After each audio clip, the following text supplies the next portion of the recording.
Dear students, I am Vijay. In this video, let us see application of derivatives in word problems. Let us see some applied problems in case of maxima and minima. We already know what is maxima and what is minima. We learned that one in the last video. Uh, Here, show that all rectangles with a given perimeter square as the largest area. That means it says that if you have given many types of rectangles with some given perimeter, it might be noted that um, the square has the largest area. The square would be having the maximum area. Let me make it very clear. A rectangle having a length L and a breadth B. In rectangle, the opposite sides are equal, isn't it? Opposite sides are equal. This one is also length and this one is also length. This one is breadth. Breadth. Okay. But a square has a specific property, isn't it? That its all sides are equal. Name a side as a ear. Name a side as a ear. That is a square. This is a square. Now rectangle and square have much similarity. That is, in rectangle only opposite sides are equal, isn't it? But in square all sides are equal. Square is a specific type of rectangle with all sides are equal. Now starts with the proof and understand what the question says. It says rectangle given perimeter. So let the perimeter is equal to P. Here, as you all know that perimeter of the rectangle is L plus B plus B. That means 2 times of L plus B. Here I taken L length as X and breadth as B. So perimeter is equal to 2 into X plus Y, isn't it? Call this as equation number 1. Here I name length as X and breadth as Y. As you all know that area of the rectangle A is equal to XY, isn't it? Area of the rectangle would be A is equal to X into Y. Call this as equation number 2. Now what does it requires? It requires for largest area. Largest area means you have to actually maximize the area, means differentiation has to be done for equation 2, but maximizing, minimizing, differentiation is possible with respect to one variable, but here we have two variables. Here we have two variables, so we have to eliminate y. So what to do? Use equation 1. Use equation 1 to find out y. So y is equal to p by 2 minus x. Call this as equation number 3. Using equation 1 and 2, you will get y is equal to p by 2 minus x. Call this as equation number 3. So we have y and put it in equation 2. Substitute the value of y in equation 2. Therefore, a is equal to x into, in place of y, p by 2 minus x. That's all. Expanding this one, we will get px by 2 minus x square. Differentiating, we get this, isn't it? Differentiation of this one, well, here p by 2 is constant. Differentiation of this one is dA by dx is equal to p by 2 is constant into x differentiation is 1 minus x square differentiation is 2x. Put dA by dx is equal to 0 to get critical points or roots. After putting dA by dx is equal to 0, we get p is equal to 4 into x. Call this as equation number 5. Now compare equation 1 and 5. Compare equation 1 and 5. This is also p. This one is also p. P is equal to 4x here. P is equal to 2 into x plus y. Or in short, 2 of x plus y is equal to 4x. Or in short, x is equal to y. X is equal to y means all sides are equal. So it is coming out to be a square. But our solution is still not completed. But it is coming out to be a square. But square has the largest area that we have to prove. So we have to maximize, and maximization would be possible after the second derivative. How to find the second derivative? Again differentiate this equation with respect to x. dA by dx is there. Again differentiating this one, you will get d square a by dx square. Here p by 2 is constant, p by 2 differentiation is 0, minus 2x differentiation is minus 2. Therefore it becomes d square a by dx square is equal to minus 2, and which is less than 0. Second derivative is less than 0 means maxima. So maxima from here also.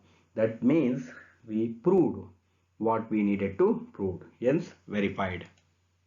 Now let us consider one more problem. Dear students, now what we have to do is pause your video for a moment and read this example carefully. Find the pair of here, what they are given, find the pair of positive numbers.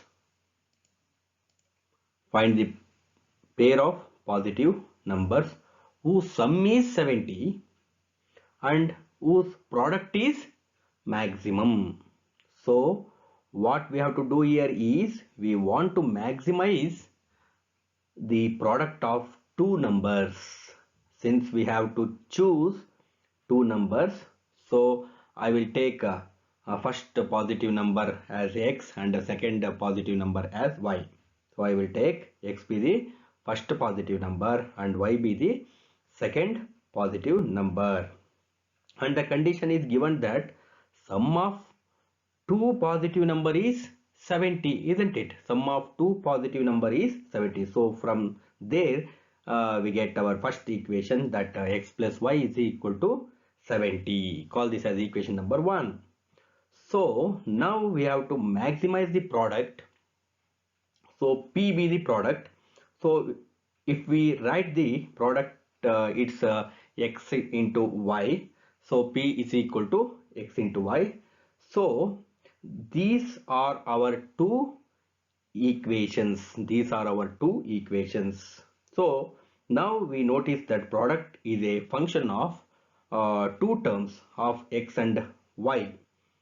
So our intention is to write the main function in one variable only. So it means we need to eliminate one variable, x or y. We want product only in terms of one single variable. So in order to eliminate x or y, we can use equation 1. See here, from equation 1 we can write y is equal to 70 minus x. Substitute this value, y is equal to 70 minus x, in equation 2. So putting y is equal to 70 minus x in equation 2, it is p is equal to x into 70 minus x. So this is our main function, p is equal to x into 70 minus x. It implies p is equal to multiplying x to this one, you will get 70x minus x square. Call this as equation number 3. So we want to maximize this function. See, p is equal to 70x minus x square. We want to maximize this. In order to maximize this, first we want to find critical point. For finding critical point, what we have to do? First differentiate this one with respect to x. Differentiation of this one, p differentiation with respect to x, dp by dx. 70x differentiation is 70 minus x square differentiation is minus 2x. Therefore differentiation of this one is dp by dx is equal to 70 minus 2x. What is the next step? Equate this 70 minus 2x with 0.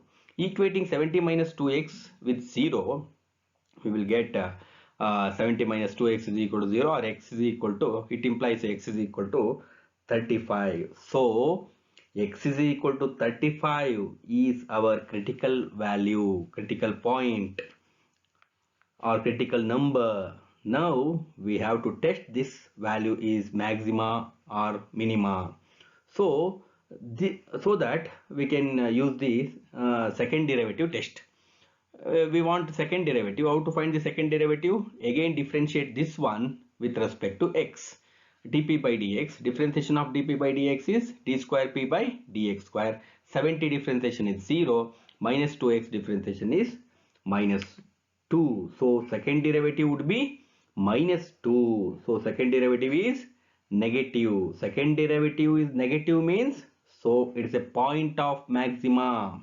So our product is a so our product is maximum when x is equal to 35. So what should be the other positive number? How to find the other positive number? Substitute x is equal to 35 in equation 1. Substituting x is equal to 35 in equation 1, you will get y is equal to 70 minus 35. That is y is equal to 35. So x and y is equal to 35. So the final answer would be the product is maximized when x and y are both 35.